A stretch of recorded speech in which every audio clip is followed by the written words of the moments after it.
तो हाँ जी, देखो जी, आपका नाम ज्योति है और ये आपकी जन्म कुंडली का चार्ट है। कुंडली बनी है आपकी कन्या लग्न की। राशि आपकी है मकर। अगर आपकी मैं कुंडली की बात करूं, ग्रह आपके अच्छे भी हैं, कुछ ग्रह आपके मुझे खराब भी लगे हैं, जो कि मैं पूरा विस्तार से आपको भी समझाऊंगा।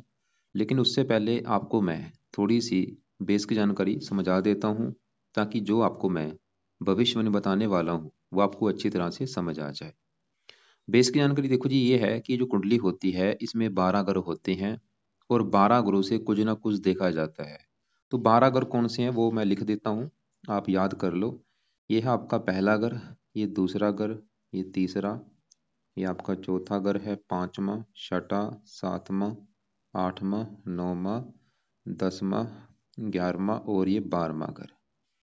ये जो 12 ग्रह हैं, इन 12 ग्रहों से कुछ ना कुछ देखा जाता है। जैसे कि पहले घर से देखा जाएगा आपका शरीर कैसा होगा, आपकी हेल्थ कैसी, स्वभाव कैसा, आपका रंग रूप कैसा, आपकी पर्सनैलिटी कैसी, सर मस्तक कैसा, पहले घर से देखा जाएगा। दूसरा घर आपके धन जोड़ने का है। तीसरा घर छोटे भाई बहनों का। चौथा घर आपकी माता, मकान, वाहन। पांचवा घर बच्चों का। छठा घर शत्रु, रोग, कर्जा। और सातवां घर है आपके पति का घर, जो कि आपका स्वाल भी है। आठवें घर से उम्र आपकी देखेंगे। नौवें घर से भाग्य है। 10वां घर काम काज का है। 11वां घर है लाभ। और 12वें घर से आपके खर्चे देखेंगे। तो आपने मेरी दो बातें नोट कर लेनी है। पहली बात, जो मैंने 12 घर बोले हैं वो याद कर लो। और दूसरी बात, इन 12 घरों से क्या कुछ देखा जाएगा वो याद कर लो। और अब आप ये देखो कि आपने देखना क्या है, आपका सवाल क्या है वो घर देखो। जैसे कि मान लो आपने अपने धन जोड़ने के बारे में पता करना है कि आप कितना धन जोड़ेंगे। तो धन जोड़ने के लिए कुंडली का दूसरा घर देखा जाएगा। और दूसरे घर में देखो जी, लिखा है सात। सात है तुला राशि, मालक बना ये शुक्र। तो आपके धन जोड़ने के लिए दूसरा घर और दूसरे घर के मालक शुक्र को देखना पड़ेगा। ऐसे ही अगर आपने अपनी उम्र देखनी है, तो 12 घरों में उम्र के लिए हमें 8वां घर देखना पड़ता है। और 8वें घर में एक लिखा है जो कि है मेष राशि, मालक बना मंगल। तो आपकी उम्र हम मंगल से देखेंगे। तो ऐसे ही मेरा कहने का मतलब ये है कि जो भी कुछ देखना है वो घर आपको देखना होगा। और घर का जो मालक है वो मालक बना कौन है, कहाँ जाके बैठा है, वो आपने देखना है। अब देखो जी, मोटा मोटा आपको बेस की जानकारी समझ आ चुकी है। अब बात करते हैं भविष्यवाणी की। और आपका जो सवाल है वो मैं ज्यादा कवर करूंगा। आपने मुझे बोला था कि आपका अभी तक विवाह नहीं हुआ। विवाह क्यों नहीं हो पा रहा, क्या दिक्कत आ रही है, विवाह कैसा होगा, पति कैसा होगा, उससे बनेगी कि नहीं, मतलब आपका विवाह को लेके सवाल है, पति को लेके सवाल है। तो अब देखो जी, मैंने आपको अभी जैसे बोला कि जो कुछ देखना है वो घर देखना होता है, कि 12 गुरु से कुछ ना कुछ देखा जा रहा है। तो 12 गुरु में जो पति का घर होता है, सातवां घर, ये जो सातवां घर है, ये घर है आपके पति का घर। तो आपके पति का अगर सुख देखना है, हम आपकी कुंडली के 7वें घर को देखेंगे। तो 7वां घर है आपके पति का घर। अब देखो जी, फार्मूला क्या है कि घर का मालक देखना है। तो जैसे ये 7वां घर पति का हो गया, तो 7वें घर में क्या लिखा है, 12। 12 है मीन राशि। और मीन राशि का जो मालक है वो है गुरु। तो आपके पति के लिए हमें 7वें घर के मालक गुरु ग्रह को देखना पड़ेगा कि गुरु आपका कैसा है। और गुरु के अलावा इस 7वें घर के ऊपर जिन ग्रहों की है दृष्टि, उनको भी देखना पड़ेगा। तो दृष्टि किसकी है, एक तो राहु की दृष्टि है 5वीं, और शनि की दृष्टि है तीसरी। इन दोनों को भी देखना पड़ेगा, राहु और शनि को। और इन दोनों के अलावा एक ग्रह और देखना पड़ेगा, वो है शुक्र। शुक्र क्यों, क्योंकि शुक्र होता है विवाह का कारक। तो इसलिए शुक्र को भी देखना पड़ेगा। मतलब आपके विवाह का सुख देखने के लिए हमें कम से कम 4 ग्रह देखने पड़ेंगे, गुरु को, राहु, शनि और शुक्र। इन चारों ग्रहों को देख के डिसाइड होगा कि आपका विवाह का सुख कैसा होगा। इसके अलावा आपकी मैं नुआश कुंडली को भी देखूंगा, क्योंकि बरीकी में अगर देखना होता है तो नुआश कुंडली को भी देखना पड़ता है। ये है लगन कुंडली, एक होती है नुआश कुंडली। तो नुआश कुंडली की मैं बाद में बात करता हूँ, पहले लगन कुंडली के हिसाब से बात करते हैं। तो सबसे पहले देखो जी, मेन क्या होता है, ये जो ग्रह होते हैं इनका जो असर है वो हमारे जीवन के ऊपर कब आता है, जब इनकी चलती है दशा। मतलब आपके ऊपर अभी जो दशा चली हुई है वो है बड़ी दशा इस राहु ग्रह की, जो कि 2008 से चली हुई है। और ये अभी जनवरी 26 में अगले साल खत्म होने वाली है। पिछले देखो जी 17 साल हो चुके हैं आपके ऊपर चल रही है राहु की दशा, 1 साल की पड़ी है। तो आपके जीवन के ऊपर जो बड़ा असर है वो राहु का है, क्योंकि उसकी चली है महादशा। कितना असर है, 80%। मतलब आपकी लाइफ में जो चीजें हो रही हैं बड़े लेवल पे, वो कहीं ना कहीं कारण राहु है। तो सबसे पहले मैं आपके राहु की बात करता हूँ, जिसका आपके जीवन के ऊपर अभी बड़ा असर है, अभी भी दशा 1 साल की पड़ी है। तो राहु आपका यहाँ पे बैठा है कुंडली के तीसरे घर में। और तीसरे घर में देखो जी 8 लिख रखा है, 8 है वृश्चिक राशि। वृश्चिक राशि राहु की है नीच राशि। मेरा कहने का मतलब ये है कि आपका जो राहु है वो मुझे अच्छा नहीं लगा। आपकी पूरी कुंडली में सबसे बड़े लेवल पे खराब जो ग्रह खराब मुझे लगा, राहु लगा है। और दूसरा ग्रह आपका केतु। ये दो ग्रह आपके ज्यादा खराब लगे। मतलब आपकी जिसकी ऊपर आपके ऊपर जो दशा चली हुई है अभी पिछले कई सालों से, वो आपका अच्छा नहीं है, नीच का बैठा है। बैठा है तीसरे घर में। मतलब राहु आपको ज्यादा खराब फल देगा। क्या खराब फल देगा? एक तो ये तीसरे घर की हानि करेगा। तीसरा घर है आपके छोटे भाई बहनों का घर। पराक्रम, उद्यम, मेहनत, साहस, इन चीजों में कमी कर देगा। आपके पराक्रम में कमी कर देगा, साहस में कमी कर देगा। आपके छोटे भाई बहन अगर होंगे उनको लेकर दिक्कतें। इसकी 3 दृष्टियां हैं। 5वीं दृष्टि पड़ेगी 7वें घर के ऊपर, जो कि है पति का घर। और 7वें घर में 12 लिखा है, गुरु की राशि है, गुरु इसका है शत्रु। मतलब राहु 7वें घर को भी खराब कर रहा है। 7वां घर है पति का। ये आपको पति संबंधी भी दिक्कतें पैदा करेगा। क्या दिक्कतें करेगा? विलंब का कारक, आपके विवाह में देरी कर देगा। आपके विवाह में राहु करेगा देरी। और इसके अलावा राहु 7वीं दृष्टि से 9वें घर को भाग्य की हानि, 11वें घर को आमदन को लेकर दिक्कतें, को इनकम को भी लेकर दिक्कतें आएंगी। तो ये राहु के बुरे फल आपको मिलेंगे। थोड़े बहुत बताएं अभी, वैसे काफी बुरे फल हैं। खासकर क्या क्या मैंने बोला है, विवाह संबंधी देरी, भाग्य की हानि कर रहा है, आमदन को लेकर दिक्कतें। और एक और सबसे बड़ी बात क्या है, जिसमें मैंने आपको भी बोला था कि आपके विवाह के लिए निवास कुंडली को भी देखना पड़ेगा। और निवास कुंडली में देखो जी, ये है आपका ये है आपकी लगन कुंडली। और ये आई है आपकी निवास कुंडली। अब देखो जी, निवास कुंडली में भी 7वां घर ही देखते हैं। जैसे ये लगन कुंडली में हम 7वें घर को देख रहे हैं, निवास कुंडली में भी 7वां घर देखते हैं। और घर में 7वें घर के ऊपर पड़ रही है राहु की दृष्टि। मतलब राहु आपका निवास कुंडली में पहले घर से 7वें घर को देख रहा है। तो यहाँ पे देखो जी, मैंने भी जैसे बताया कि ये है लगन कुंडली। लगन कुंडली में राहु तीसरे घर से 7वें घर को देख रहा है, विवाह में देरी कर रहा है। और निवास कुंडली में भी राहु पहले घर से 7वें घर को देख रहा है। मतलब निवास कुंडली में भी राहु विवाह में देरी का कारण बना है। और विवाह में देरी का कारण क्या, वो ये भी दिखा रहा है कि आपका एक दो रिश्ता होकर टूट भी सकता है। मतलब कहीं पे रिश्ता हो गया, वो टूट सकता है। या रिश्ते अच्छा ना मिलना, ऐसी दिक्कतें आती हैं। परेशान करेगा, विवाह में मतलब देरी कर देगा। तो कहने का मेरा मतलब ये है कि अभी जैसे मैंने बोला था 4 ग्रह देखने पड़ेगा। अभी खाली हम राहु को देख रहे हैं, जिसकी आपके ऊपर दशा भी चली हुई है और वो आपका नीच का है। और राहु एक अच्छा ग्रह नहीं होता। और निवास कुंडली में भी वो पहले घर से 7वें घर को देख रहा है। तो कहने का मेरा मतलब ये है कि अगर आपने राहु ग्रह को सही कर लिया, आपको कई फायदे होंगे। सबसे बड़ा फायदा क्या होगा? आपके विवाह संबंधी जो देरी का कारण बना है, वो बड़ा कारण राहु बना है। क्योंकि निवास कुंडली में भी पहले घर से 7वें घर को देख रहा है, लगन कुंडली में तीसरे घर से 7वें घर को देख रहा है। तो राहु सही हो गया, विवाह में देरी नहीं होगी। सबसे बड़ा फायदा ये होगा, विवाह जल्दी हो जाएगा, पति का सुख अच्छा मिलेगा।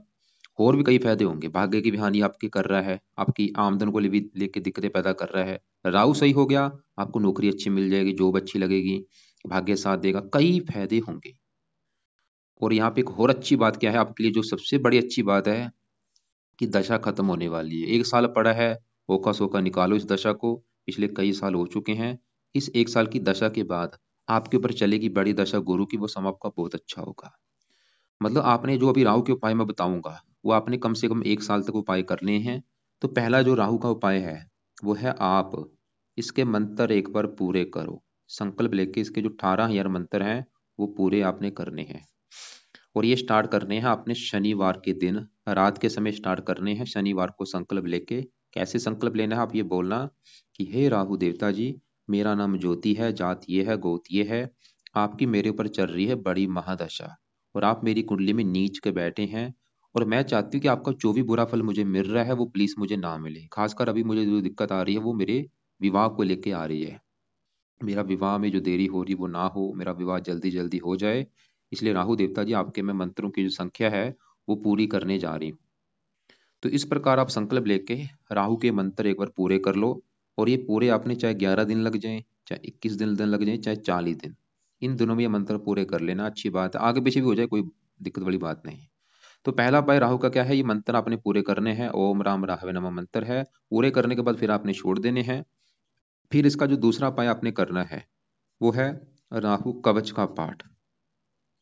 और ये पाठ फिर आपने रोजाना पढ़ना है। तीसरा उपाय, राहु स्रोत का पाठ। अब देखो मैंने क्या बोला है पहले, कि सबसे पहला जो उपाय है मंत्र एक बार पूरे करो, पाठ बाद में शुरू करना है, पहले मंत्र आप कंप्लीट करना। जब आपके मंत्र कंप्लीट हो जाएंगे फिर आपने ये पाठ पढ़ने शुरू करने हैं। और ये पाठ 2-2 मिनट का पाठ है, इनको चाहे पढ़ लिया करो, नहीं पढ़ने आते ऑडियो लगा के इनकी सुन लिया करो। और जो चौथा उपाय है वो है इसका दान। और दान तो मैं बोलूंगा लाइफ टाइम करती रहना, दान मत छोड़ना। बाकी पाठ चाहे आप जब दशा खत्म हो जाएगी पाठ भी आप चाहे छोड़ सकती हैं, लेकिन दान इसका आपने लाइफ टाइम करना है। दान क्या होता है मैं आपको वीडियो अलग से भेज दूंगा। और उसमें कई दान लिख रखे हैं, लेकिन एक इसका एक मेन दान होता है सतनाजा। ये आपने जरूर करना है, पंछियों को डालना होता है सतनाजा, 7 प्रकार के अनाज होते हैं। तो ये दान आप कोशिश करो रोजाना करो, या हफ्ते में 4-5 दिन कर दिया करो। और ये दान मैंने जैसे बोला करती रहना लाइफ टाइम। फिलहाल जब तक दशा है तब तक ये दान जरूर करो, आगे भी आप दान करती रहना। दशा तक दान आपने ज्यादा से ज्यादा करना है। तो ये 4 उपाय के अलावा देखो जी, आप हो सके तो राहु के और भी कुछ उपाय होते हैं, जैसे कि आप राहु के लिए शिव जी की पूजा उपासना कर सकती हैं, या माता दुर्गा जी का कोई पाठ पढ़ सकती हैं, या हनुमान जी का पाठ पढ़ सकती हैं। क्योंकि राहु आपके लिए सही होना बहुत जरूरी है, जो कि दशा चली हुई है, बड़ा नीच का भी बैठा है, बड़ा असर उसका है आपके जीवन के ऊपर। अब देखो जी, आगे बढ़ते हैं। हमने अभी फिलहाल अब राहु को देखा है, और मैंने जैसे बोला था 4 ग्रह देखने अभी बाकी हैं। 4 ग्रहों को देख के डिसाइड होगा आपके विवाह के बारे में। तो राहु ने क्या बुरा फल दिया आपके विवाह के रिगार्डिंग, क्योंकि तीसरे घर से 7वें घर को देख रहा है, विवाह में देरी का कारण बना है। और वो ये भी दिखा रहा है कि रिश्ते आपके टूट सकते हैं, या थोड़ा बहुत पति से मनमुटाव। और इसके अलावा वो निवास कुंडली में भी पहले घर से 7वें घर को देख रहा है। अब देखो जी आगे बढ़ते हैं। आपके 7वें घर के ऊपर पड़ रही है शनि की दृष्टि। अब मैं शनि की भी बात करता हूँ, क्योंकि शनि भी 7वें घर को देख रहा है।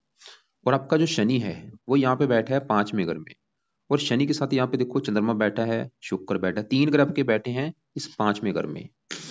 तो सवाल है कि शनि आपका कैसा है। देखो जी शनि आपका जो है, ये शनि आपको अच्छे फल भी देगा, बुरे फल भी देगा, मतलब रले मिले फल देगा। शनि जहाँ बैठा है 5वें घर में, पहले देखो 5वें घर से क्या देखा जाएगा। 5वां घर है आपके बच्चों का घर, कि आपके बच्चे कैसे होंगे। 5वां घर आपकी पढ़ाई का भी है, कि आप कितनी पढ़ी लिखी होंगी। और 5वां घर आपकी बुद्धि का भी है। ये 3 चीजें 5वें घर से देखेंगे। और आपको मैंने एक फार्मूला समझाया था कि घर का मार्ग देखना होता है। जैसे 8वें घर का मार्ग था मंगल, ऐसे 5वां घर जो है, तो 5वें घर में क्या लिखा है 10, जो कि है मकर राशि। मकर राशि का जो मालक होता है वो शनि होता है। और शनि कहाँ बैठा है, इसी घर में बैठा है। मतलब शनि 5वें घर का मालक अपने ही घर में बैठा है, जो कि एक बहुत बड़ी अच्छी बात है। क्योंकि ये जो ग्रह होते हैं अगर अपने घर में बैठे हैं फिर तो है बहुत अच्छे। तो शनि आपका जो है वो 5वें घर में अपने ही घर में बैठा है, तो 5वें घर का करेगा अच्छा। 5वां घर है संतान का, आपको संतान का सुख अच्छा देगा। 5वां घर पढ़ाई का, आपको पढ़ा लिखा बना देगा। 5वां घर बुद्धि का है, आपको बुद्धिमान बना देगा। शनि ये दिखा रहा है। लेकिन और शनि की 3 दृष्टियां हैं। जैसे राहु की दृष्टि 5वें इस घर के ऊपर थी, शनि की 3 दृष्टियां होती हैं। यहाँ से बैठा बैठा अपनी तीसरी दृष्टि से 7वें घर को देखेगा, 7वीं दृष्टि से 11वें घर को, और 10वीं दृष्टि पड़ेगी इस दूसरे घर के ऊपर जहाँ पे इसकी उच्च राशि है जो 7 लिखा है। मतलब शनि आपके दूसरे घर का भी अच्छा कर देगा। वो धन के लिए भी अच्छा है, आपको धनी बना देगा। शनि ये भी दिखा रहा है। खासकर संतान होने के बाद धन आएगा, जब संतान से आपको धन मिलेगा। तो ये तो है शनि के अच्छे फल। अब देखो जी शनि के बुरे फल क्या है। शनि की जो तीसरी तीसरी दृष्टि पड़ेगी 7वें घर के ऊपर पड़ रही है। और 7वें घर में जो 12 लिखा है गुरु की राशि, जो कि इसका शत्रु है। मतलब शनि थोड़ा सा 7वें घर को खराब कर रहा है। क्या खराब करेगा, शनि भी ये दिखा रहा है कि आपके विवाह में देरी कर देगा। शनि भी ये दिखा रहा है कि विवाह में देरी होगी। और विवाह अगर आपका हो भी जाता है, थोड़ा बहुता पति से मनमुटाव भी होगा। शनि ये दिखा रहा है। तो अब देखो जी राहु भी ये दिखा रहा था विवाह में देरी होगी। अब शनि भी ये दिखा रहा है कि विवाह में देरी, क्योंकि शनि है विलंब का कारक, राहु भी विलंब का कारक है, देरी का कारक है ये भी। तो शनि का भी हमें अच्छे फल भी देखें कि अच्छे फल भी काफी हैं, लेकिन वो बुरे फल आपके थोड़े से विवाह में देरी का कारण बना है। लेकिन अगर आप चाहती हैं कि ये जो शनि का बुरा फल है आपको ना मिले, तो क्या किया जाए। तो इसके भी आपको मैं 2 उपाय बताता हूँ। पहला उपाय, आपने हर शनिवार को शनि मंदिर में जाना है, माथा टेक के आना है। और जब वहां पे जाएंगी मंदिर में क्या बोलना है कि हे शनि देवता जी, मैं आपके मंदिर इसलिए आई हूँ ताकि आपकी एक तो मेरे ऊपर चल रही है शनि आपकी 7.5, क्योंकि आपके ऊपर देखो जी 7.5 भी चली हुई है। आप वहां पे बोलना कि शनि देवता जी, एक तो आपकी चल रही मेरे ऊपर 7.5, और मैं चाहती हूँ उसका बुरा फल मुझे ना मिले। और दूसरा कारण आपके मंदिर में आने का यह है कि मेरे विवाह में देरी हो रही है, और मुझे पता चला ये कारण एक आपकी दृष्टि भी है जो कि 7वें घर के ऊपर पड़ रही है। तो मैं चाहती हूँ मेरे विवाह में देरी ना हो, मुझे पति का सुख अच्छा मिले, विवाह जल्दी जल्दी हो जाए। तो आपने ये बोलना है कि शनि देवता जी, एक तो साढ़े सती का जो बुरा फल है वो मुझे ना मिले और मेरे विवाह में देरी ना हो, इसलिए आपके मैं मंदिर माथा टेकने आई हूँ। तो शनि के मैंने आपको क्या बोला कि दो उपाय हैं। पहला उपाय कि आप शनि मंदिर में जाओ, माथा टेक के वहां पे आना है, हर शनिवार को जाना ही जाना है। कब तक जाना है? जब तक आपका विवाह नहीं हो जाता। दूसरा उपाय, आपने शनि चालीसा का पाठ रात के समय पढ़ना है। और ये रात के समय शनि चालीसा का पाठ आप रोजाना पढ़ लो, रोजाना पढ़ो, या आप हफ्ते में 3-4 दिन ये पाठ जरूर पढ़ लिया करो, या शनिवार को जरूर पढ़ो। और ये भी आपने पाठ अभी साल डेढ़ तक पढ़ना है, क्योंकि साढ़े सती आपकी अभी 1.5 साल की पड़ी है। तो ये शनि के 2 उपाय करने हैं, दोनों में शनि मंदिर में तो वो तो है कंपलसरी, वो तो जरूर जानना है। और शनि चालीसा का पाठ आप चाहे पढ़ो चाहे ना पढ़ो, पढ़ लोगे अच्छी बात है, नहीं अगर आपको लगता है कि ज़्यादा हो जाएंगे फिर आप इसको चाहे अवॉइड भी कर सकती हैं, लेकिन पढ़ लोगी अच्छी बात है। छोटा सा पाठ है, चाहे इसको सुन लो, नहीं पढ़ना आता ऑडियो लगा के सुन लो। अब देखो जी, आगे बढ़ते हैं। तो मैंने आपको बोला था विवाह के लिए 4 ग्रह देखने पड़ेंगे। हमने राहु को देखा, वो थोड़ा सा इस घर को खराब कर रहा है। शनि देखा, वो भी इस घर को थोड़ा सा खराब कर रहा है। अब तीसरा ग्रह ये है शुक्र। शुक्र क्यों? शुक्र होता है विवाह का कारक, विवाह का है कारक। तो अगर मैं शुक्र की बात करूं, तो शुक्र आपका कहाँ बैठा है? इसी घर में, 5वें घर में शनि के साथ ही बैठा हुआ है। और ये शनि का मित्र भी है।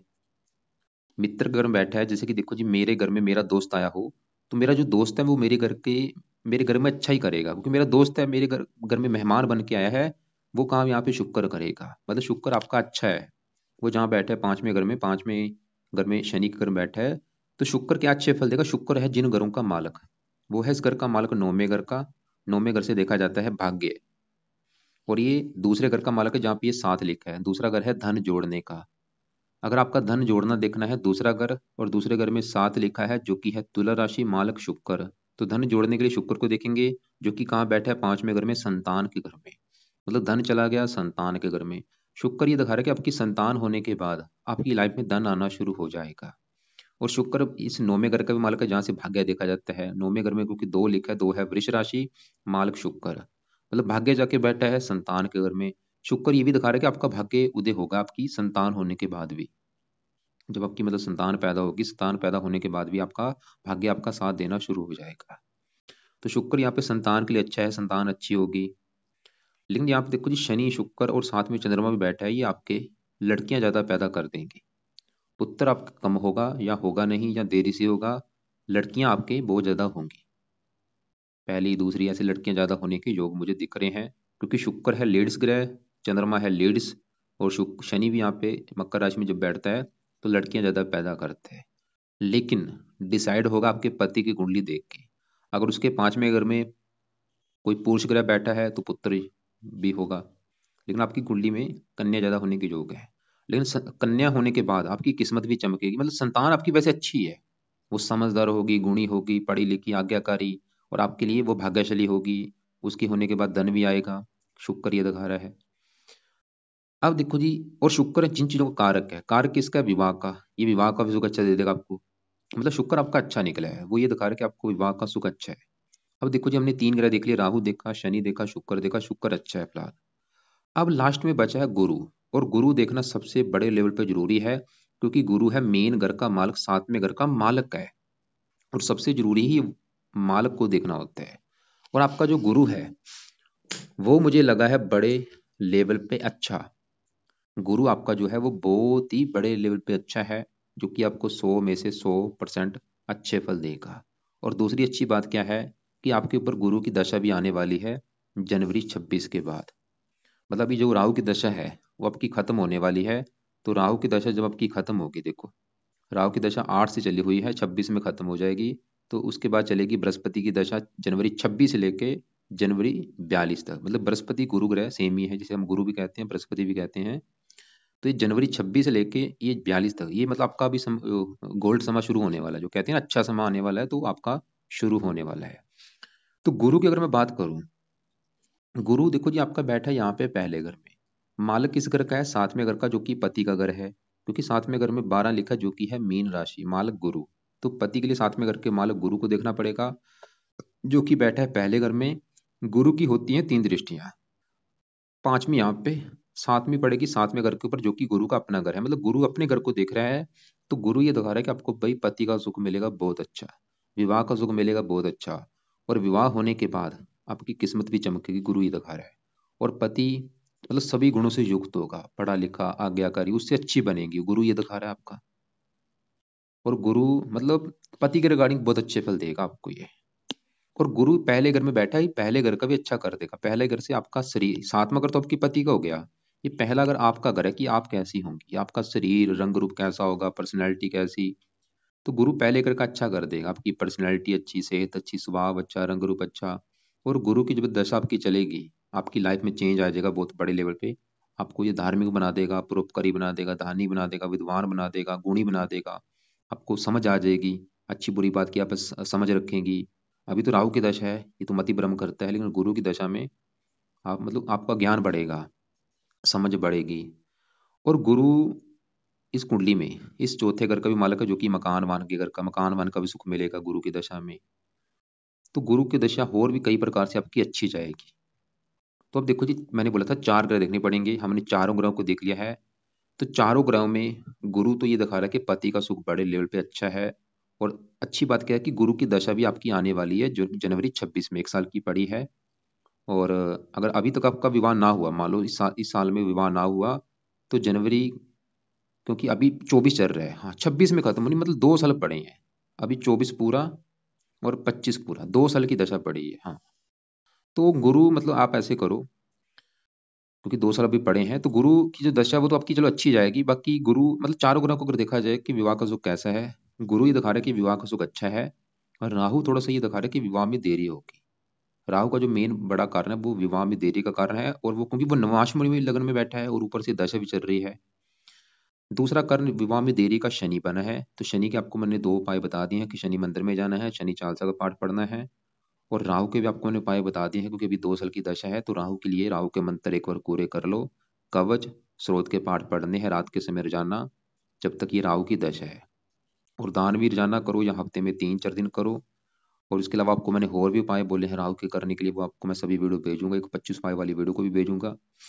बाकी देखो जी, शुक्र अच्छा है, लेकिन एक और नेगेटिव बात है। आपकी जो नुआंश कुंडली है, वहां पे क्या हो रखा है, ये देखो, ये नुआंश कुंडली जो होती है, इसमें 7वें घर में आपके यहाँ पे देखो शुक्र और केतु बैठे हैं। ये शुक्र जो है यहाँ पे नीच का बैठा है, ये नेगेटिव बात है।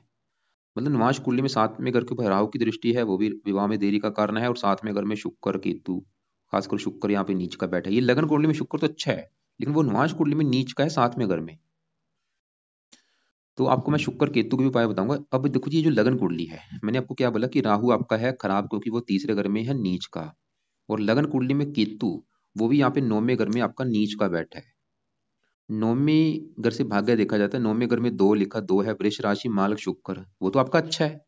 लेकिन 9वें घर में जो केतु है, वो यहाँ पे जो 2 है वृष राशि में नीच का बैठा है, जो कि एक नेगेटिव बात है। जैसे देखो जी, आपको मैं एग्जाम्पल समझाता हूँ। आपका घर हो और आपके घर में आपका कोई दुश्मन आ जाए, जिसको आप अपना दुश्मन मानती, वो आपके घर में अगर आ जाएगा, तो आपके घर की हानि कर देगा, घर का नुकसान कर देगा, घर में सामान तोड़ देगा। वो यहाँ पे काम केतु कर रहा है।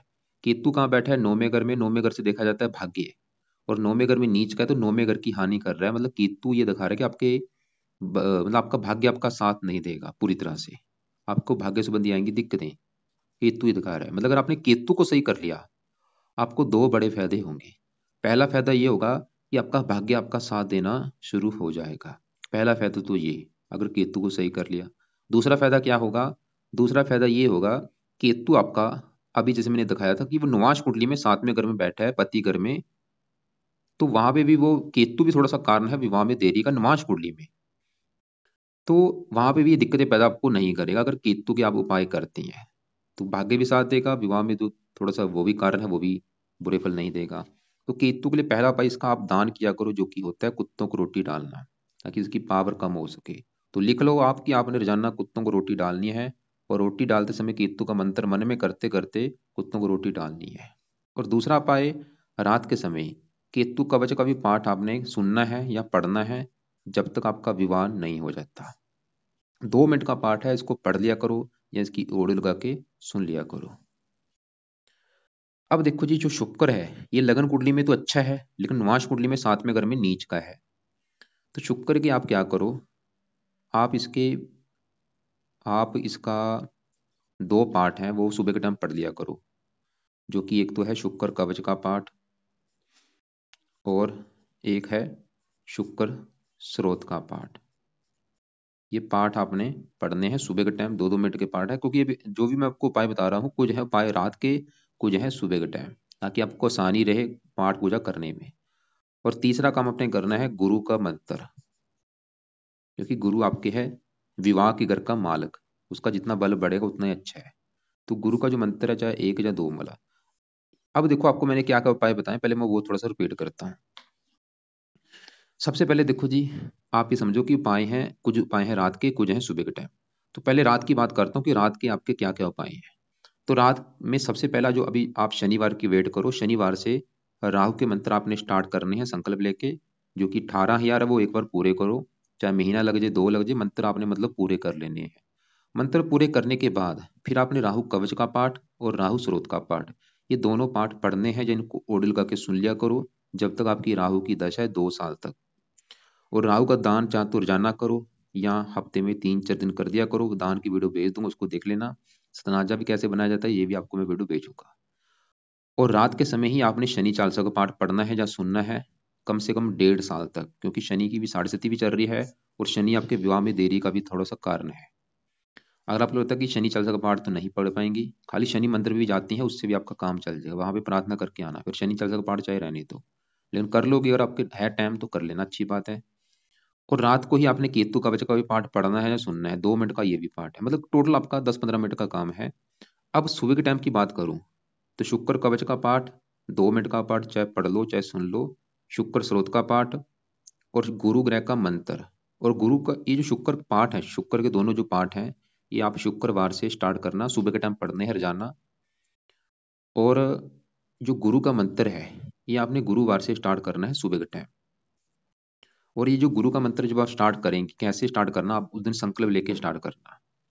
गुरुवार को सुबह के टाइम संकल्प लेना कि हे गुरु देवता जी, मेरा नाम ज्योति है, मेरी जाति यह है, गोती यह है। गुरु देवता जी, आप मेरी कुंडली के 7वें घर के मालक है, जो कि है पति का घर, और मेरे विवाह में काफी देरी हो रही है, मैं चाहती हूँ देरी ना हो, मुझे पति का सुख अच्छा मिले, इसलिए आपका मैं रोजाना आज से मंत्र जाप किया करूंगी। तो गुरु का चाहे एक माला एक करो, जरूर करना है, जब तक आपका विवाह नहीं हो जाता। और आपने मुझे बोला था, आपने गुरु राहु ग्रह का रत्न दान कर रखा है, गोमेद, भूल के धारण मत करो। रत्न क्या करता है, पावर को बढ़ाता है। बल्कि मैंने अभी क्या बोला कि राहु की हमने पावर को माइनस करना है, 26 डिग्री का बैठा है, इसको 0 करना है, ताकि ये शांत हो, इसकी पावर कम हो, बुरे फल कम हो। तो पावर कम कैसे होती है, दान करने से। और आपने इसका कर रखा है गोमत दान। गोमत क्या करेगा, इसकी पावर को प्लस कर देगा, इसके बुरे फलों को कई गुना बढ़ा देगा। अभी तुरंत गोमत उतार के रख दो, साइड में रख दो उसको, कभी जीवन में मतदान कर लेना। बाकी आपके मैं दूसरे ग्रहों को भी थोड़ा सा कवर कर देता हूँ। जैसे यहाँ पे सूर्य है, चौथे घर में है, 12वें घर का स्वामी है। और इसके लिए सूर्य को जल दिया करो। इसका दूसरा फायदा है, विवाह के रिगार्डिंग नहीं, वैसे दूसरा फायदा है, ये थोड़ा सा माता को बीमार करता है कई बार, माता मकान वाहन संबंधी दिक्कतें पैदा करता है ये सूर्य। या तो माता बीमार होती है या माता से बनती नहीं, तो सूर्य को सुबह के टाइम सूर्य को जल जरूर दिया करो। बाकी बुध आपका ठीक है, काम काज घर का मालक, शरीर का मंगल भी ठीक है, चंद्रमा भी ठीक है। तो ये आपकी देखो जी कुंडली का फलादेश है। अगर मैं कुंडली का फिर निचोड़ निकालूं कि भाई विवाह का सुख है या नहीं, गुरु तो ये दिखा रहा है कि विवाह का सुख अच्छा है, जो कि बिल्कुल आपको मिलेगा। थोड़ा बहुत राहु वो अपना असर दे रहे हैं, वो क्या दे रहे हैं, विवाह में देरी के कारण बने हुए हैं, लेकिन कोई बड़ी बात नहीं, विवाह का फिर भी सुख आपको बड़े लेवल पे अच्छा मिलेगा, पति अच्छा मिलेगा। और एक और बात, डिसाइड होगा आपके पति की कुंडली देख के। अगर उसके साथ में अगर का मालक अच्छा निकला, फिर तो बहुत अच्छी बात होगी, उसके साथ में अगर में अच्छे ग्रह बैठे हुए। बाकी अगर उसका साथ में घर का मालक थोड़ा सा खराब हुआ, थोड़ा बहुत पति पत्नी में मनमुटाव होगा।